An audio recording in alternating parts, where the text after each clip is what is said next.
Every time Wargaming is making an announcement about new tanks that will hit the game pretty soon, we have data miners that are working their ass off in order to give us news and leaks about other tanks that Wargaming is not presenting.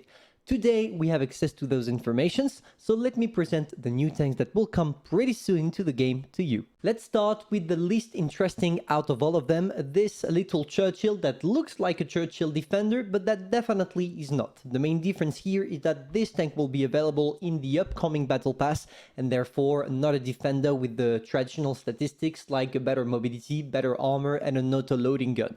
For this one, yet we do not have any information as to what it could be, but I have some guesses. The tank you're currently watching is the Churchill 7, which is a tier 6 UK heavy tank known for two things: having one of the greatest armor for its tier, and most importantly, being so slow that it makes it boring to play. Because going only 20 km per hour at tier 6, knowing that the vast majority of heavies at that tier can go to up to 35-40 km per hour, no thank you. So in my opinion, if Wargaming really wants to make a difference between this one and the upcoming Battle Pass one, the Battle Pass one will probably have a better mobility, the exact same armor, and to compensate maybe a little bit of a worse gun, like maybe reloading in 0.2 or 0.3 seconds more. But trust me, if it allows you to gain at least 10 km per hour, then it's definitely going to be worth it. On top of that, the overall look of the tank, and specifically the engine part, just looks like it had been buffed or something like that, maxed out.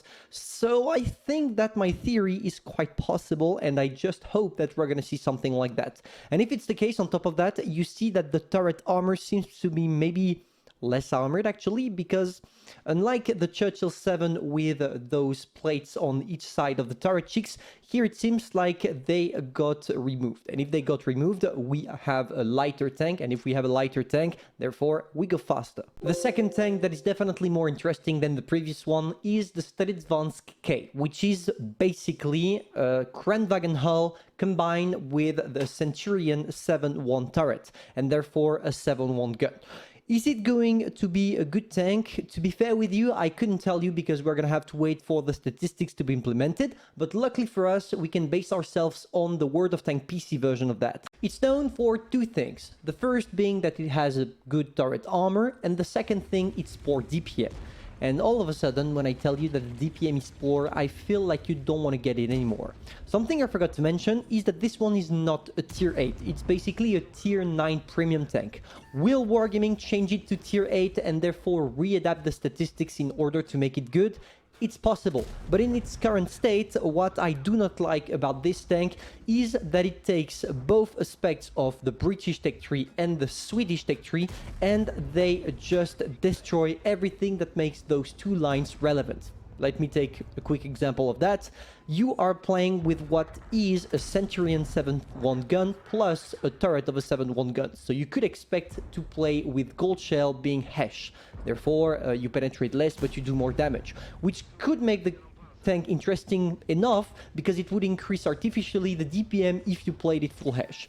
Here it's not the case. With this tank, you basically have more penetration and less alpha damage every time you switch to gold shells. So what's the point when we know that we have better tanks at that tier that will probably just do more damage, be more armored, and go faster than this one? And if you want to have a brief review of the specs or what you could expect from the specs, you basically should have 350 alpha damage and a reload that will probably be 8 seconds or something, which means that if we do the math, you should have 2300 DPM. If it's for tier 9, it's definitely under the radar and you're just gonna be ignored the day one of the release in the shop.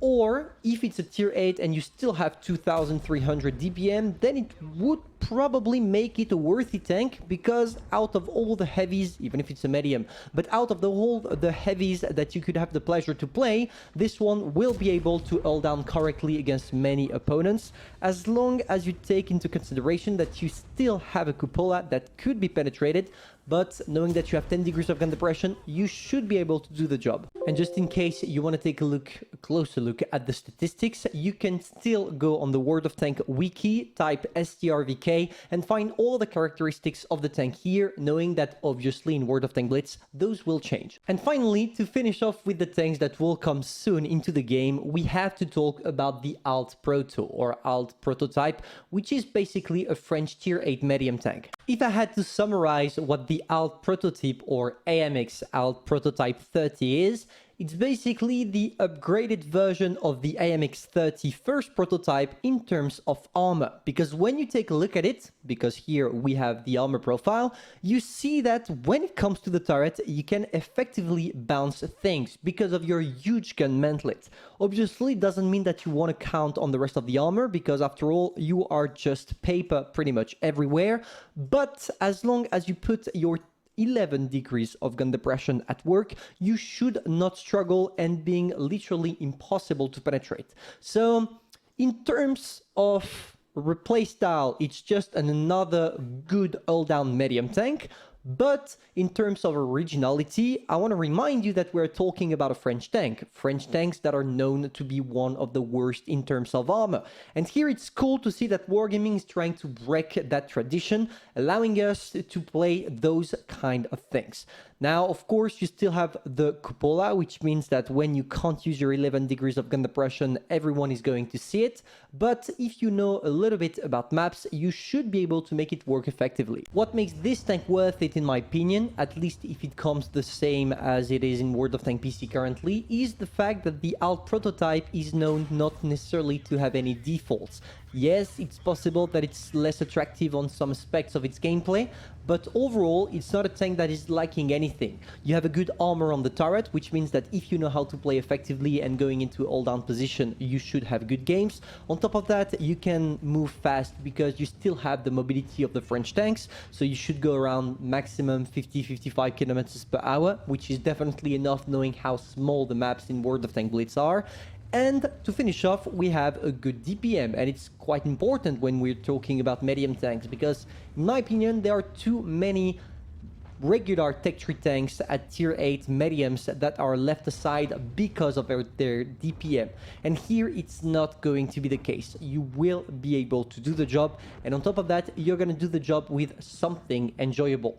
So is it going to be worth it to buy it? We'll have to wait for Wargaming to implement it to actually know what the statistics are all about. But for the moment, all we know for sure is that those tanks will pretty soon hit the game. It can be in 1, can be in 2 months, but it's definitely on the track, and well, you can expect them to be in crates, unfortunately, knowing how Wargaming is treating their customer base when it comes to premiums. But yeah, you know, this happens, and you can't really blame them. I mean, it's a company, they need to make money. So hopefully you enjoyed. If that's the case, feel free to subscribe, like, and share. And most importantly, guys, tell me in the comments which one out of all those tanks you would like to get in your garage. My personal favorite is the last one that we talked about, the AMX Alt Proto. And I'm going to be curious to see if people, or how people, will react to a French armored medium tank, because it's kind of the things that we don't have access to yet in the game. See ya.